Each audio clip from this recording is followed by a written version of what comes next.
সবাইকে আমি দীপাশা। আমি অনেক দিন ধরে পোস্ট করতে পারছিলাম না, যেহেতু আমি খুব অসুস্থ ছিলাম, তো তার জন্য আমি কোনো ভিডিও আপলোড করতে পারলাম না। তো তার জন্য এক্সট্রিমলি সরি। আর আজকে আমি একটু রান্না করছিলাম, তো কি রান্না করছি চলো তোমাদেরকে দেখাই। আর দেখো কেমন লাগলো। আসলে ফেসবুক স্ক্রল করছিলাম, তো স্ক্রল করতে করতে রেসিপিগুলো এসেছিলো, তো ভাবলাম যে আজকে আমি একটু বানাই। আর আমার দাদা পনির নিয়ে এসেছিলো আজকে, তো তার জন্য দেখে নাও আমি আজকে কি বানাচ্ছি। এই যে এখানে সব গুছিয়ে রেখেছি। আজকে আমি বানাবো পনির কারি, একটু অন্যরকমভাবে পনির কারি করব। আর চেষ্টা করব আলু কুলচা বানাতে। আমি ফার্স্ট টাইম বানাচ্ছি, তো দেখো কেমন লাগে। তো ময়দাটা নিয়ে নিয়েছি এখানে, আর এখানে আপনার ওই পনিরের তরকারি বানানোর জন্য নিয়েছি টমেটোটা। আমি যেহেতু রান্না করব, অন্য রান্না করব, তো তার মধ্যেই টমেটোটা দেবো। এই পনিরের তরকারিতে পনির আর ক্যাপসিকামটা যাচ্ছে না, বাদবাকি পেঁয়াজ আছে, এখানে রসুন আছে। আর এখানে আলু কুলচার মধ্যে দেব ওই আলুর যে স্টাফিংটা বানাবো, তার মধ্যে এর মধ্যে একটু পেঁয়াজ আছে, একটু মিষ্টি নিয়ে নিচ্ছি, মিষ্টির যাতে ইয়ে আছে, এখানে টক দই আছে, যে নুন, আর এই যে আমচুর পাউডার। তো এর মধ্যে একটু নুন দিয়ে দেব, নুন দিয়ে দিচ্ছি, একটু মিষ্টি দিয়ে নেব।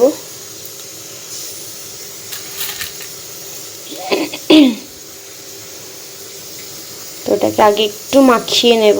তারপরে আমি ফার্স্ট টাইম কুলচা বানানোর চেষ্টা করছি, জানি না কতদূর বানাতে পারবো, তাও চেষ্টা করছি। আমি ময়দাটা মেখে নিই।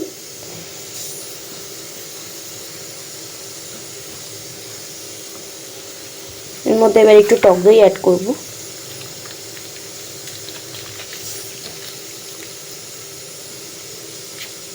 তো আন্দাজ মতোই সব নিয়ে নিচ্ছি।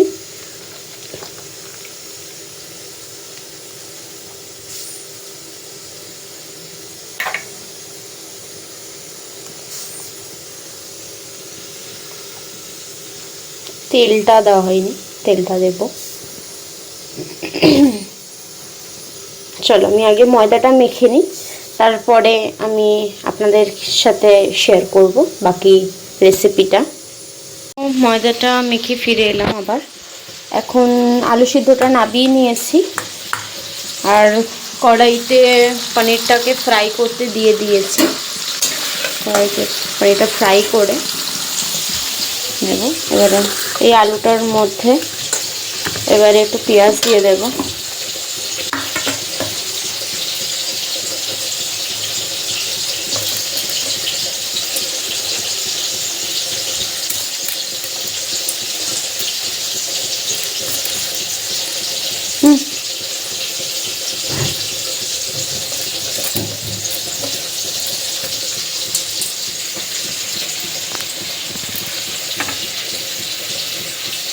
তো আমার বোন এসে গেছে, তাই আমি আমার হাত ছেড়ে আমার বোনের হাতে ক্যামেরাটা দিয়ে দিলাম, কারণ একা পসিবল হচ্ছে না করাটা।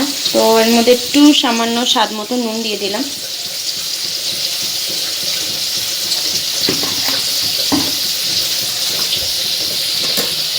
আদা ঘষে দিয়ে দেব।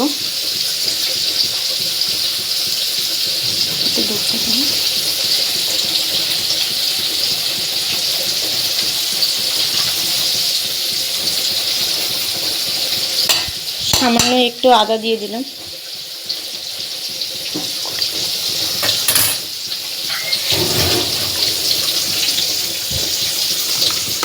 এবারে দিয়ে দেবো চাট মশলা, এই আমচুর পাউডার, সরি আমচুর পাউডার দেওয়া যায়, আর আমচুর পাউডার না থাকলে চাট মশলাও দেওয়া যায়।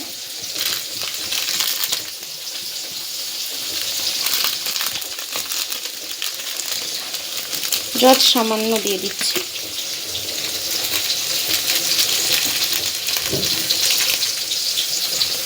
আমচুর পাউডার দিয়ে দিচ্ছি।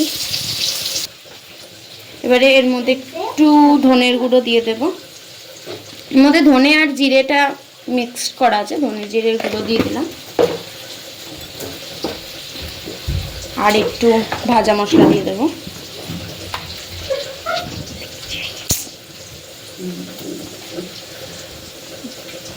সামান্য ভাজা মশলা দিয়ে দিলাম।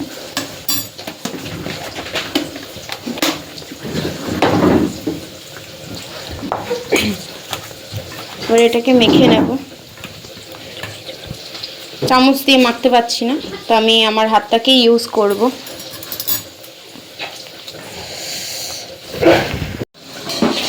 তো পনিরটাকে তুলে নিচ্ছি। পনিরটাকে তুলে আমি গরম জলের মধ্যে দিয়ে দিচ্ছি। তাহলে গরম জলের মধ্যে একটু নুন দেওয়া আছে, পনিরের মধ্যে তাহলে সল্টি ভাবটা ঢুকবে। অনেক সময় নুন দিয়ে পনিরটাকে ভাজলে পনিরের ভেতরে নুনটা ঢোকে না, শুধু বাইরে থেকেই থাকে, আর পনিরটা সফট হয় না। তো যেহেতু আমি একটু বেশি ডিপ ফ্রাই করে ফেলেছি, তো তার জন্য আমি এর মধ্যে একটু গরম জল আর নুন ফুটিয়ে দিয়ে দিলাম। আর এখানে আমি আলু ভাতেটা মেখে রেখে দিয়েছি। এবারে বাকি প্রসেস যাওয়া যাক।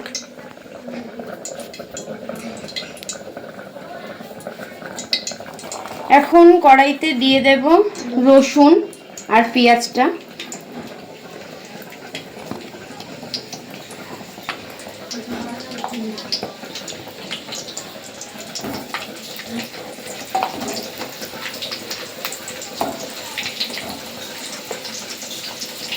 রসুন পেঁয়াজ দিয়ে দিলাম, এর মধ্যে লঙ্কাও রয়েছে।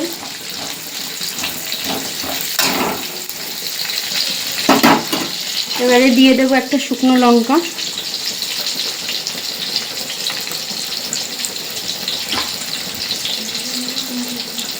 শুকনো লঙ্কাটা যেতে নিচে পড়ে গেছে, তাই একটু মুছে নিলাম। হাফটা দেবো, যেহেতু বাড়িতে কেউ ঝাল খেতে পারে না, তাই জন্য হাফটা দিয়ে দিলাম। এবারে গোটা গরম মশলা দিয়ে দেবো আমি। দারচিনি, এলাচ, লবঙ্গ বুঝে পরিমাণ মতন একটু দিয়ে দিলাম।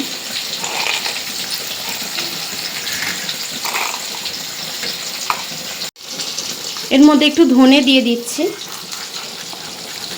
কারণ আলাদা করে আর এক্সট্রা কোনো মশলা দেব না, তাই একটু ধনে দিয়ে দিচ্ছি।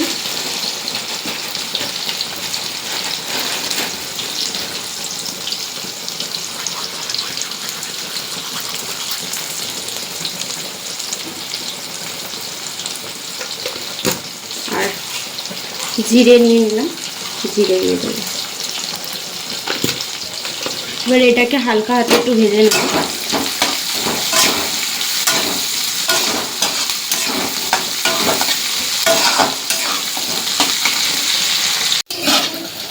এবারে মশলাটা ভাজা ভাজা করে নিয়েছি। এবারে এর মধ্যে কটা কাজু দিলাম, বেশি ছিল না তাই অল্প কটাই দিয়ে দিলাম।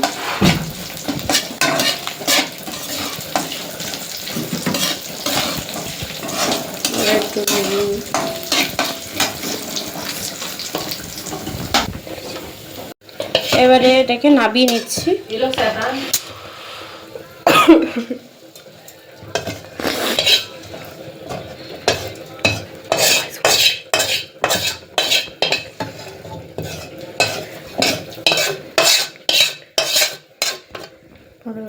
তো মশলাটা একটু ঠান্ডা করে নিয়েছি। এর মধ্যে এবার একটু ক্রিম দিয়ে দেবো, ফ্রেশ ক্রিম।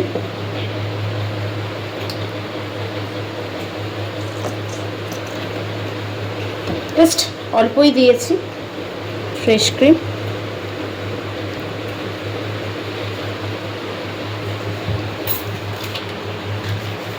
আর একটু টক দই দিয়ে দেবো, জাস্ট সামান্য।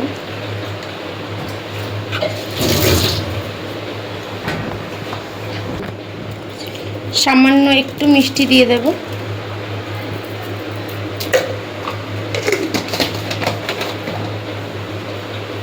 আর সামান্য একটু নুন।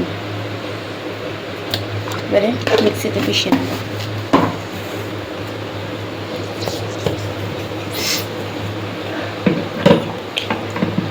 আমি আমি ততক্ষণ পিষে নিই, আর আপনারা ততক্ষণ আমার চ্যানেলে গিয়ে ফলো করে দেবেন। চলো আমরা মশলাটা পিষে নিয়ে চলে আসলাম।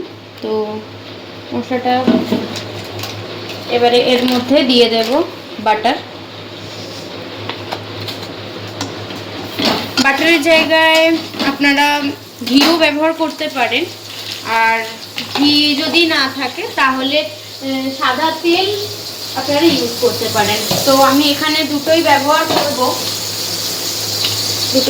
করব, সাদা তেলও দিয়ে দিলাম।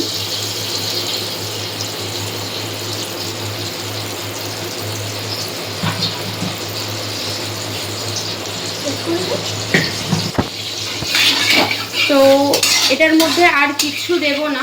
এবার যে পেস্টটা বানিয়েছিলাম, পেস্টটা এর মধ্যে দিয়ে দেব। আঁচটা একটু হাই করে দিলাম। এর মধ্যে একটু মশলা ধোয়া জলটা দিয়ে দেব। তো এখানে পনির ভেজানো যে জলটা আছে ওই জলটাই আমরা ইউজ করব, জলটা ফেলবো না, যেহেতু একটু গরম আছে। তো ওই ভেজানো জলটাই দেব। আর মশলা পিষার সময় যদি আপনাদের জল দরকার হয় তাহলে আপনারা একটু ইউজ করে নিতে পারেন। যেহেতু মশলাটা পিষছিলাম সেই টাইমটা আপনাদের বলা হয়নি, তাই এখন বলে দিলাম।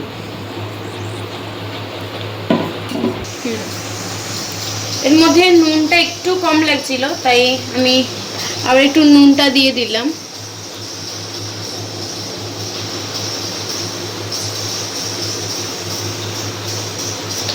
পরিমাণ মতন দেবেন।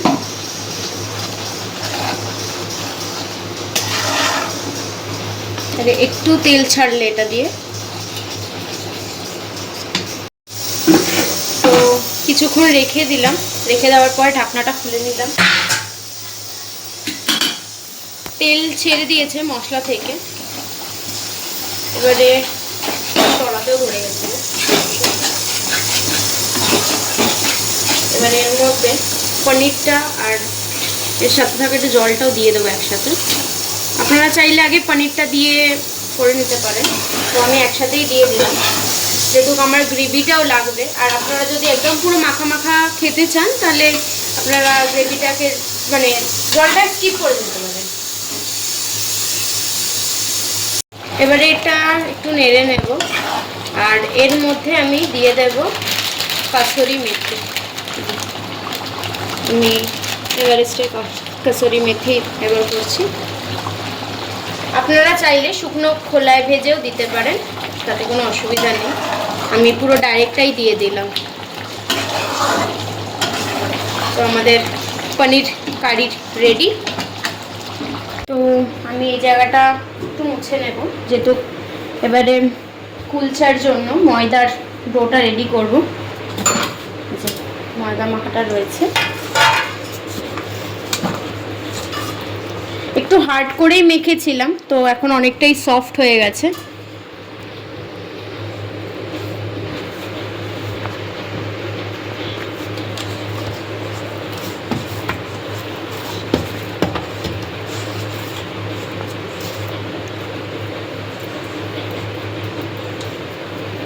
খুব বেশি বড় করব না, ছোট সাইজেই করব।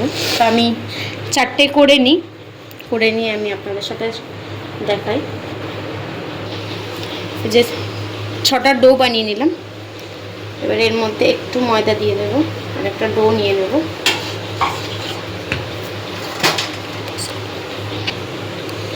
এটাকে একটু হালকাতে বেলে নেব।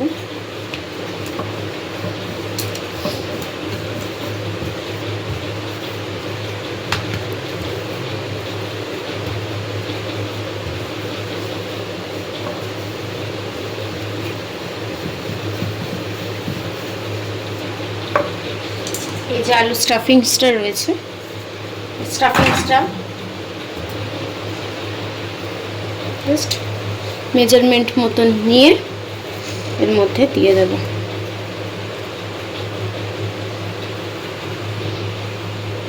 এবার এটাকে একটু মুড়ে নেব।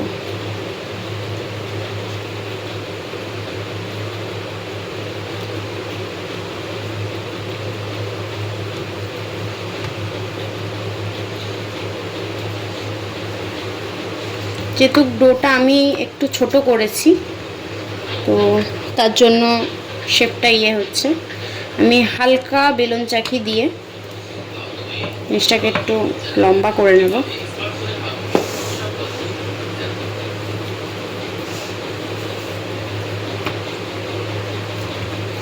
খুব হালকা হাতে বেলে নিচ্ছি।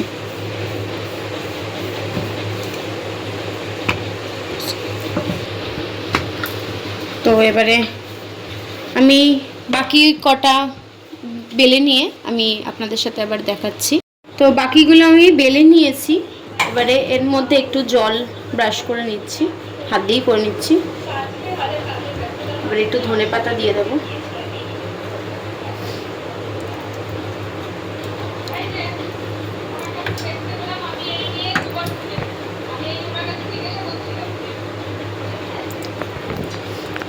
আর নিয়ে নেব কালো তিল। কালো তিলটা আমি একটু জলে ধুয়ে নিয়েছি, কারণ খুব বালি কিচকিচ করছিল। ধুয়ে নিলে জিনিসটা ঠিক থাকে।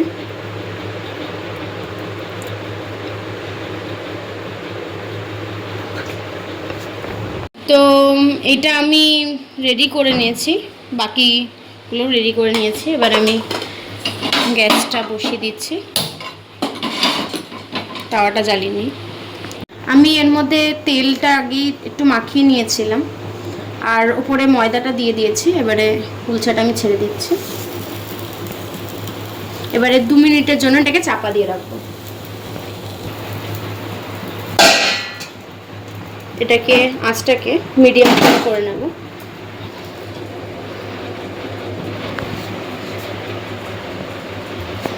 ঢাকনাটা খুলে নিয়েছি। এবারে এটাকে জাস্ট উল্টে দিলাম।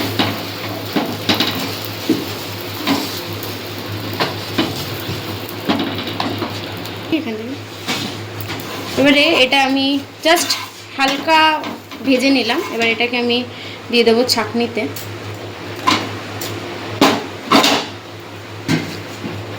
আঁচটাকে একটু বাড়িয়ে নিলাম।